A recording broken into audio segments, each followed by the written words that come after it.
Hello दोस्तों, नमस्कार। बात कर लेते हैं आज के दिन भर की सारी बड़ी खबरों की दोस्तों, जहां आपको बताएंगे भूटान बेशक गए प्रधानमंत्री नरेंद्र मोदी जी भारी मन से, लेकिन लौटते ही करेंगे सबसे बड़ा ये काम। दोस्तों बताएंगे दिल्ली ब्लास्ट को लेकर बहुत बड़ी अहम जानकारी, क्या फिर ऑपरेशन सिंदूर को किया जाएगा कंटिन्यू। दोस्तों पाकिस्तान में खबर सुनते ही मच गया हड़कंप।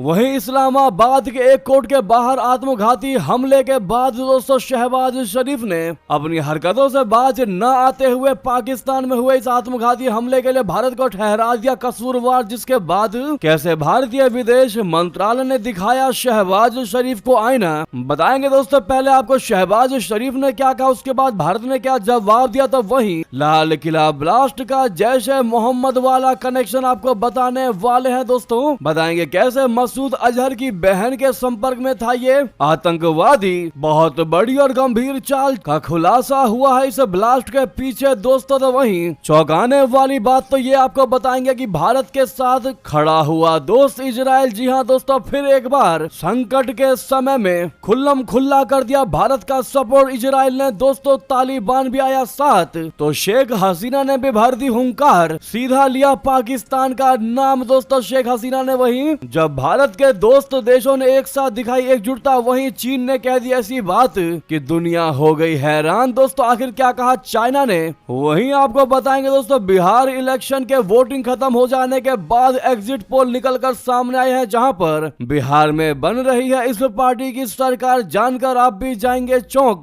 कि आखिरकार बननी तो थी इसी की सरकार, लेकिन सीट में कैसे अचानक से हुई बढ़ोतरी। दोस्तों लगे हाथ आपको एक से एक बेहतरीन खबर बताने वाले हैं, बस आप हमेशा की तरह वीडियो के लास्ट तक बने रहेगा। और खबरों में आगे बढ़ने से पहले दोस्तों अगर आप भी मानते हैं कि दिल्ली में हुआ इस ब्लास्ट के पीछे जो भी है उनको सख्त से सख्त मौत की सजा मिलनी चाहिए और भारत को इसका करारा जवाब देना चाहिए, तो वीडियो को लाइक करके चैनल को सब्सक्राइब करके बेल आइकन दबा के कमेंट में जय हिंद जरूर कह दीजिएगा। दोस्तों तो बात कर लेते हैं पहली बहुत बड़ी खबर की, जहां क्या फिर होगा कंटिन्यू ऑपरेशन सिंदूर। विदेश से लौटते पीएम मोदी जी करेंगे कैबिनेट सुरक्षा समिति की बैठक। पाकिस्तान में खबर जाते मच गया हड़कंप। बताते राष्ट्रीय राजधानी दिल्ली में सोमवार को हुए कार धमाके के बाद जहां सुरक्षा एजेंसियां अलर्ट पर है और कार ब्लास्ट के तार दहशतगर्दों से जुड़ रही है, वहीं केंद्र की मोदी सरकार ने बुधवार को कैबिनेट की सुरक्षा मामलों की समिति CCS की बैठक बुलाई है। प्रधानमंत्री फिलहाल भूटान दौरे पर है, उनके लौटने पर बुधवार को यह बैठक बुलाई गई है। प्रधानमंत्री बैठक की आज अध्यक्षता करेंगे, जिसमें दिल्ली विस्फोट की जांच की स्थिति पर भी चर्चा की जाएगी तथा आगे की रणनीति पर निर्णय लिया जाएगा। दोस्तों ऑपरेशन सिंदूर और प्रधानमंत्री के राष्ट्र के नाम संबोधन के बाद CCS की यह पहली बैठक होगी। इससे पहले 22 अप्रैल को पहलगाम में हुए आतंकी हमले के बाद भी कैबिनेट कमेटी ऑन सिक्योरिटी की बैठक हुई थी, जिसके कुछ दिनों बाद ऑपरेशन सिंदूर के तहत भारत ने पाकिस्तान पर डिप्लोमेटिक प्रहार किया था। अब ऐसे में फिर ऑपरेशन सिंदूर पार्ट 2 की चर्चा हो रही है। क्यों बता दें, अब एक बार फिर से ये चर्चा हो रही है कि क्या सरकार ऑपरेशन सिंदूर पार्ट 2 शुरू कर सकती है, क्योंकि सरकार पहले ही कह चुकी है कि ऑपरेशन सिंदूर अभी खत्म नहीं हुआ है और अगर पाकिस्तान की तरफ से आतंकी साजिश रची गई तो मुंह तोड़ जवाब दिया जाएगा। सरकार पहले ही ये स्पष्ट कर चुकी है कि एक्ट ऑफ टेरर को एक्ट ऑफ वॉर माना जाएगा, इसलिए इसकी संभावना बढ़ने लगी है कि भारत फिर से पाकिस्तान स्थित आतंकी ठिकानों को नेस्त नाबूद कर सकता है या उनके खिलाफ कठोर कार्रवाइयां कर सकता है। दोस्तों बहरहाल दिल्ली धमाके में अभी तक फिदाइन हमले की पुष्टि नहीं हुई है, लेकिन 2 पाकिस्तानी आतंकी मॉड्यूल से तार जुड़े हैं जो हम आपको आगे बताएंगे। लेकिन वही दोस्तों आपको चौंका देने वाली बात बता दें, पाकिस्तान के इस्लामाबाद सुसाइड अटैक का आरोप भारत पर मढ़ दिया। दोस्तों शहबाज शरीफ ने भारत को ठहरा दिया कसूरवार। बता दें पाकिस्तान के प्रधानमंत्री शहबाज शरीफ भारत के खिलाफ जहर उगलने की पुरानी आदत से बाज नहीं आ रहे हैं। शहबाज शरीफ ने एक बार फिर भारत पर झूठे और बेबुनियाद आरोप लगा दिए। दरअसल मंगलवार को इस्लामाबाद के एक कोर्ट के बाहर बड़ा आत्मघाती हमला हुआ है। इस धमाके में 12 लोगों की मौत हो गई है और कई लोग घायल हो गए। हमले के बाद आत्मनिरीक्षण संरक्षण के बजाय शहबाज शरीफ महज कुछ ही घंटों के अंदर भारत पर आरोप लगाने के लिए उतारू हो गए। पाकिस्तानी पीएम ने कहा कि भारत पाकिस्तान में प्रॉक्सी टेररिस्ट अटैक करवा रहा है, यानी किसी के तहत ये अटैक करवा रहा है। शरीफ का ये बयान इसलिए भी हास्यास्पद है क्योंकि हमले के तुरंत बाद पाकिस्तान के आतंकी समूह तहरीके तालिबान पाकिस्तान ने इस आत्मघाती हमले की जिम्मेदारी ले ली थी। फिर भी पाकिस्तानी प्रधानमंत्री इसका ठीकरा भारत पर फोड़ने की कोशिश करते दिखाई दिए। पाकिस्तान की समाचार agency associated press of Pakistan यानी एपीपी की रिपोर्ट के मुताबिक शहबाज शरीफ ने कहा कि ये हमले भारत द्वारा प्रायोजित आतंकवाद का ही एक हिस्सा है, जिसका उद्देश्य पाकिस्तान को अस्थिर करना है। दोस्तों, शरीफ ने बिना किसी सबूत के यह दावा भी कर दिया कि अफगानिस्तान की धरती से संचालित होने वाले इसी नेटवर्क ने वाना में बच्चों पर हमला किया था। वो सोमवार को अफगानिस्तान की सीमा से लगे खैबर पख्तूनख्वा के वाना में एक कैडेट कॉलेज के बाहर हुए हमले का जिक्र कर रहे थे, जिसमें 3 लोगों की मौत हो गई। वहीं दोस्तों, पाकिस्तान के आरोपों पर विदेश मंत्रालय के प्रवक्ता रणधीर जयसवाल जी ने कहा कि भारत बौखलाई हुई पाकिस्तानी लीडरशिप द्वारा लगाए जा रहे बेबुनियाद और झूठे आरोपों को सिरे से खारिज करता है। यह पाकिस्तान की एक जानी पहचानी चाल है कि वो भारत के खिलाफ झूठी कहानियां गढ़कर अपने ही देश में चल रहे सेना द्वारा किए जा रहे संवैधानिक उलटफेर और सत्ता हथियाने की कोशिश से अपनी जनता का ध्यान भटकाए। इंटरनेशनल कम्युनिटी सच्चाई से अच्छी तरह वाकिफ है और पाकिस्तान की इन हताशा भरी ध्यान भटकाने वाली चालों से गुमराह नहीं होगी। अब आप ही देखिए दोस्तों कि दिल्ली में ब्लास्ट हुआ, लेकिन भारत के किसी भी बड़े नेता ने पाकिस्तान का अचानक से नाम नहीं लिया, क्योंकि भारत एक सभ्य देश है। भारत को पता है कि पहले मामले की जांच होनी चाहिए, पता होना चाहिए कि ये हमला है भी या कुछ और है, और जांच अधिकारियों का इंतजार किया गया, लेकिन तब तक भी पाकिस्तान का नाम नहीं लिया गया दोस्तों। लेकिन पाकिस्तान के एक शहबाज शरीफ जो कि प्रधानमंत्री हैं, उन्होंने हमला हुआ नहीं कि सीधा भारत पर आरोप मढ़ दिए। दोस्तों, इस शहबाज शरीफ की बेवकूफी के लिए आप लोग क्या जवाब देना चाहेंगे दोस्तों कमेंट में। अगर पाकिस्तान में पेड़ से एक पत्ता भी गिर जाए तो उसके पीछे भी भारत पर दोष मढ़ दिया जाता है। एक भारतीय होने के नाते दोस्तों आपका जवाब तो बनता है, क्या कहना चाहेंगे आप लोग। लेकिन अगर आप भी मानते हैं कि भारत अपने कार्य से ऐसा ही तरक्की कर जाएगा और पाकिस्तान गर्त में चला जाएगा तो वीडियो को लाइक लेकिन जरूर कर दीजिएगा। आप सभी दोस्तों अभी तक लाइक नहीं किया है तो अब बात कर लेते हैं लाल किले ब्लास्ट को लेकर किन किन आतंकवादियों का है कनेक्शन। दोस्तों,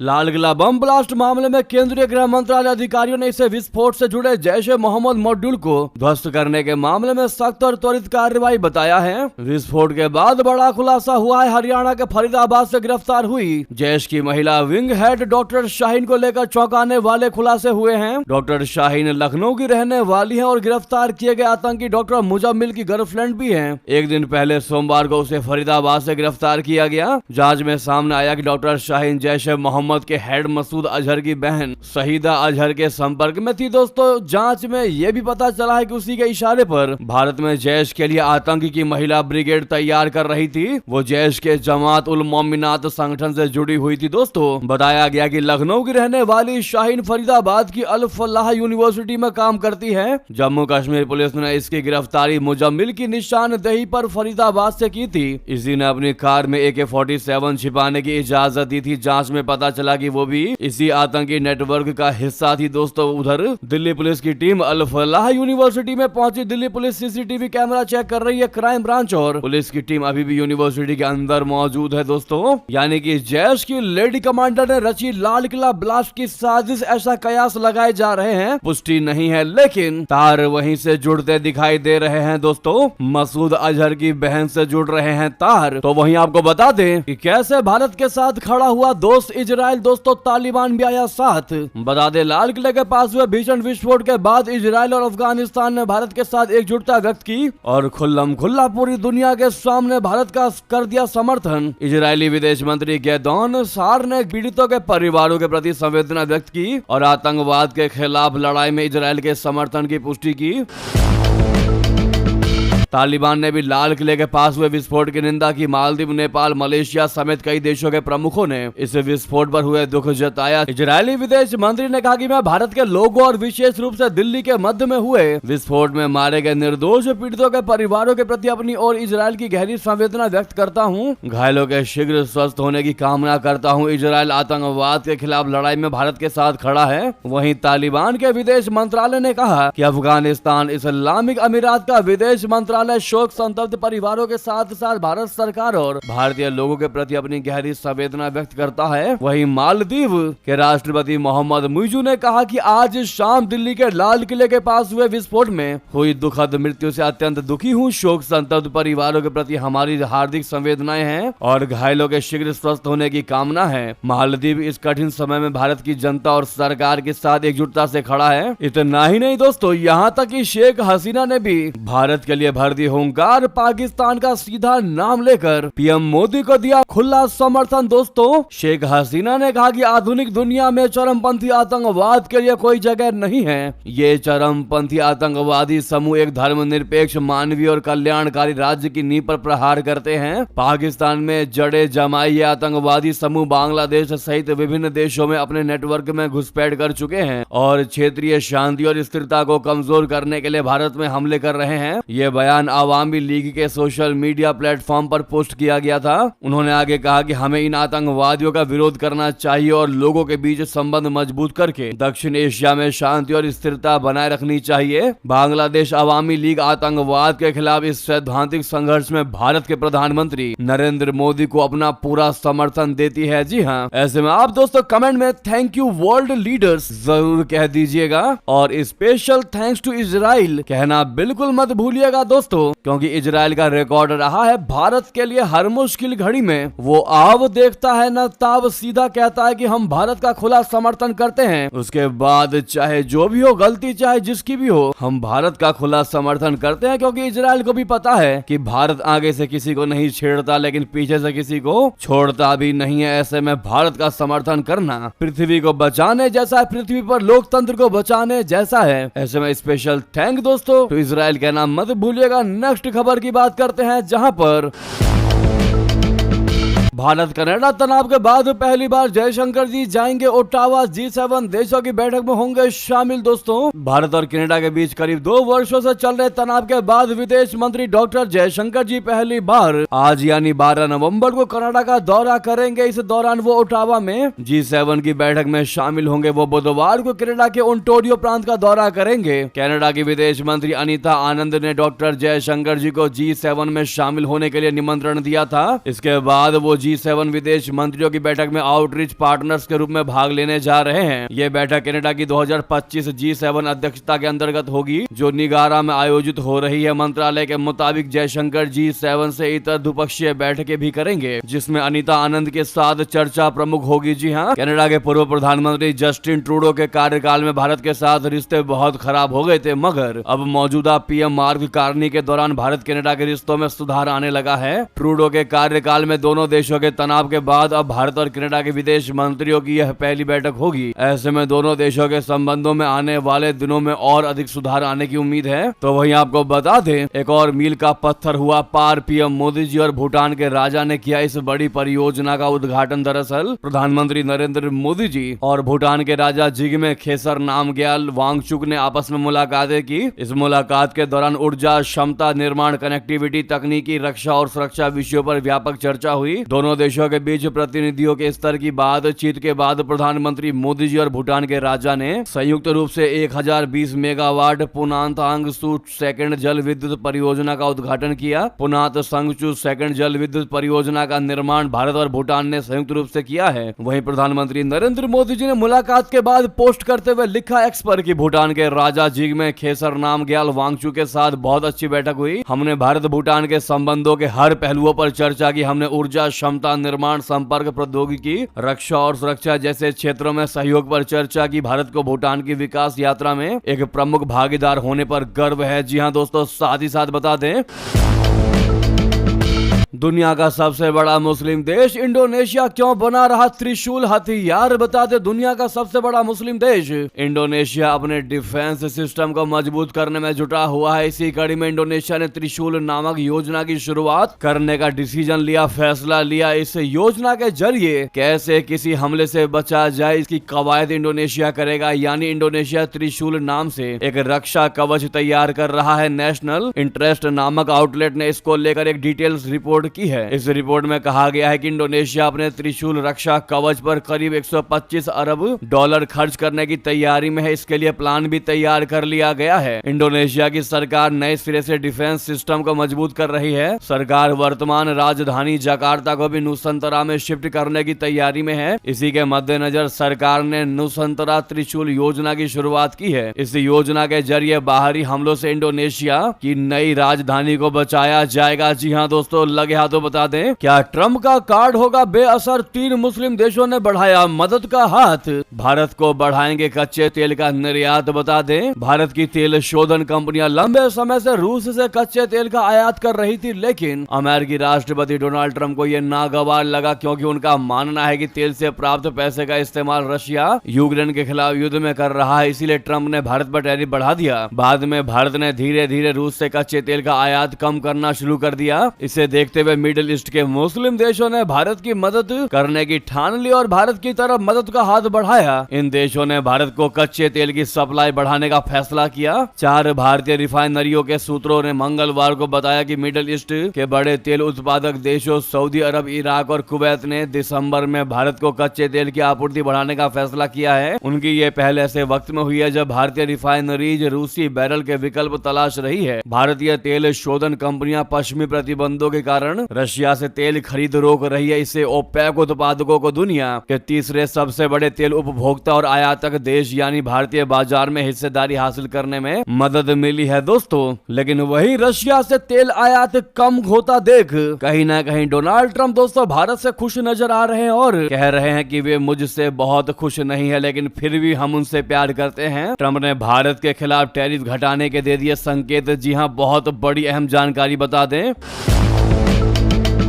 अमेरिकी राष्ट्रपति डोनाल्ड ट्रंप ने सोमवार को भारत के साथ व्यापार संबंधों में नरमी के संकेत दे दिए। उन्होंने कहा कि हम भारत के साथ एक व्यापक और न्याय संगत व्यापार समझौते के बेहद करीब हैं और जल्दी भारतीय वस्तुओं पर लगाए गए ऊंचे टैरिफ दरों में कमी की जा सकती है। ट्रंप ने कहा कि भारत मुझसे बहुत खुश नहीं है, लेकिन मैं उनसे काफी प्यार करूंगा। हम एक निष्पक्ष व्यापार समझौते के बहुत करीब हैं। दोनों देश ऐसे समझौते के करीब है जो सभी के लिए अच्छा होगा। ट्रंप के इस बयान से उम्मीद है कि अमेरिका और भारत के बीच लंबे समय से चले आ रहे व्यापारिक तनाव में अब नरमी आ सकती है और दोनों देशों के बीच टैरिफ विवाद खत्म हो सकता है। जी हां दोस्तों, ट्रंप के बयान तो कुछ यही संकेत कर रहे हैं। आपकी इस पर क्या राय है दोस्तों, जरूर कमेंट कीजिएगा। नेक्स्ट खबर की बात करते हैं, जहां पर डोनाल्ड ट्रंप ने जिनपिंग से मिलने के बाद ऐसा क्या कर दिया कि मच गया बवाल। चीन पर सख्त रुख अपनाने का दावा करने वाले अमेरिकी राष्ट्रपति ट्रंप ने एक ऐसा कदम उठा लिया है जिसे चीन के सामने अमेरिका का आत्मसमर्पण कहा जा रहा है। अमेरिका ने चीनी जहाजों पर लगाए गए नए पोर्ट फीस को निलंबित कर दिया है, जिसे लेकर अमेरिका में ट्रंप की जमकर आलोचना हो रही है। अमेरिका की विपक्षी डेमोक्रेटिक पार्टी का कहना है कि ट्रंप चीन को लेकर नरम हो रहे हैं। अमेरिका के ट्रेड यूनियन भी ट्रंप के पोर्ट फीस निलंबन के फैसले से खुश नहीं है दोस्तों।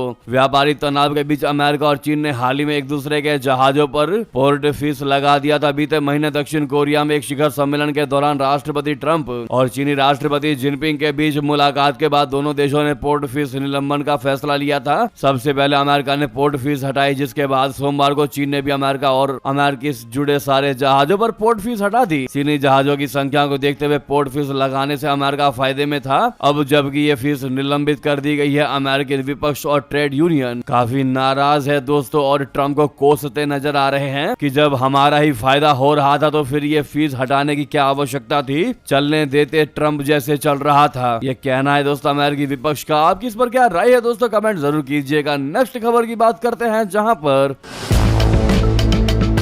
बोत्सवाना पहुंची राष्ट्रपति मुर्मू जी 21 तोपों की सलामी के साथ हुआ उनका भव्य स्वागत। दोस्तों क्यों है यहाँ का खास दौरा, बता दे भारत की राष्ट्रपति द्रौपदी मुर्मू जी मंगलवार यानी कल अफ्रीका के 2 देशों की यात्रा के अंतिम चरण में बोत्सवाना की राजधानी गबोरोने पहुंची। यह किसी भारतीय राष्ट्रपति की इस देश की पहली राजकीय यात्रा है। राजधानी गबोरोन के सर सेरेत से खामा अंतरराष्ट्रीय हवाई अड्डे पर राष्ट्रपति मुर्मू जी का 21 तोपों की सलामी और गार्ड ऑफ ऑनर के साथ भव्य स्वागत किया गया। बोत्सवाना के राष्ट्रपति डूमा गिडियन बोगो ने स्वयं उनका स्वागत किया। राष्ट्रपति मुर्मू जी की यह यात्रा उनके 2 अफ्रीकी देशों अंगोला और बोत्सवाना के दौरे का हिस्सा है। उन्होंने पहले अंगोला का दौरा किया, जहां उन्होंने दोनों देशों के बीच संबंधों को और मजबूत करने पर चर्चा की। ऐसे में all the best Droupadi Murmu ji comment में जरूर कहिएगा। साथ ही आपको बता दें, दिल्ली ब्लास्ट के बाद यूनाइटेड नेशन में बोला भारत, कहा सीमा पार से हो रही हथियारों की तस्करी कतई बर्दाश्त नहीं करने की नीति अपनानी होगी। जी हाँ दोस्तों, संयुक्त राष्ट्र से भी बड़ी खबर है। संयुक्त राष्ट्र में भारत के अस्थायी प्रतिनिधि पर्वत नेनी हरीश ने यूएनएससी से आग्रह किया है कि हथियारों की तस्करी में मदद करने वालों के खिलाफ कतई बर्दाश्त न करने की नीति अपनाई जानी चाहिए। उनका ये बयान दिल्ली के लाल किले के बाहर हुए कार ब्लास्ट के बाद आया है।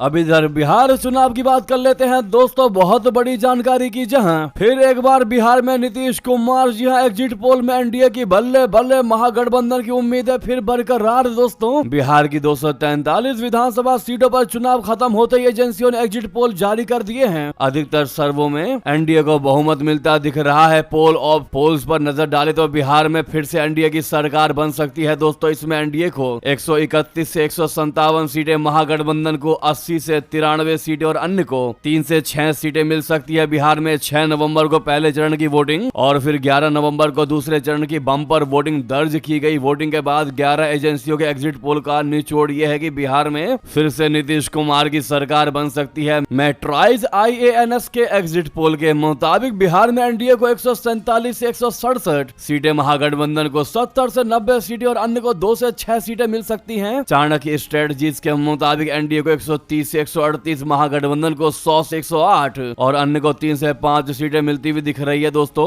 पोल स्ट्रेट सर्वे के मुताबिक एनडीए को 133 से 148 सीटें, महागठबंधन को 87 से 102 सीटें और अन्य को 3 से 5 सीटें मिलने की संभावना है। दोस्तों ये सारे एग्जिट पोल की जितनी भी एजेंसियां हैं उन सब की खबर हमने आपको बता दी, उन सब का रिपोर्ट आपको बता दिया एक ही जगह पर। और इन सारे एग्जिट पोल्स में सिर्फ एक ही चीज दिखाई दे रही है, वो है एनडीए विजेता, यानी कि इस बार फिर महागठबंधन को बहुत बड़ा झटका लगने वाला है अगर एग्जिट पोल ये सच साबित होते हैं। दोस्तों तो ऐसे में आपकी क्या है इस पर राय, दोस्तों बताना बिल्कुल मत भूलिएगा। क्या लगता है आपको? अगर हम आपकी राय लेना चाहे तो बिहार में इस बार क्या बदलाव होगा या फिर एक बार एनडीए की सरकार बनेगी? ऐसे में बहुत से लोगों ने यह भी पूछा है कि एनडीए अगर सरकार बनाती है तो इस एग्जिट पोल के हिसाब से एनडीए की किस पार्टी को कितनी सीटें मिल सकती है। तो आपको बता दें, पॉल स्ट्रेट के एग्जिट पोल के मुताबिक एनडीए में बीजेपी को 68 से 72, जेडीयू को 55 से 60, एलजेपी आर को 9 से 12, एचएम को 1 से 2 और आरएलएम को 0 से 2 सीटें मिलती हुई दिखाई दे रही हैं। यानी कि दोस्तों एनडीए की भी सरकार बनेगी तो भी उसमें भारतीय जनता पार्टी को बम्पर सीट मिलने वाली है, जेडीयू से भी ज्यादा सीटें मिलने वाली है। जी हाँ, ये चौंका देने वाली एग्जिट पोल है जो हमने आपको बताया है। अब आप क्या कहेंगे दोस्तों, जरूर कमेंट करके बताइएगा। फिर एक बार ऐसा लग रहा है कि महागठबंधन के साथ मोय मोय होने वाला है। इसी बीच दोस्तों लाल किले के पास धमाके के बाद अब माता वैष्णो देवी मंदिर में अलर्ट। जम्मू में चप्पे चप्पे पर तैनात हैं सुरक्षा कर्मी। जी हाँ दोस्तों, लगे हाथ तो वीडियो को लाइक करके, चैनल को सब्सक्राइब करके, बेल आइकन दबा के कमेंट में जय हिंद अवश्य कह दीजिएगा। मिलता अगली बड़ी खबर में। यहाँ तक बने रहने के लिए आप सभी का बहुत बहुत धन्यवाद,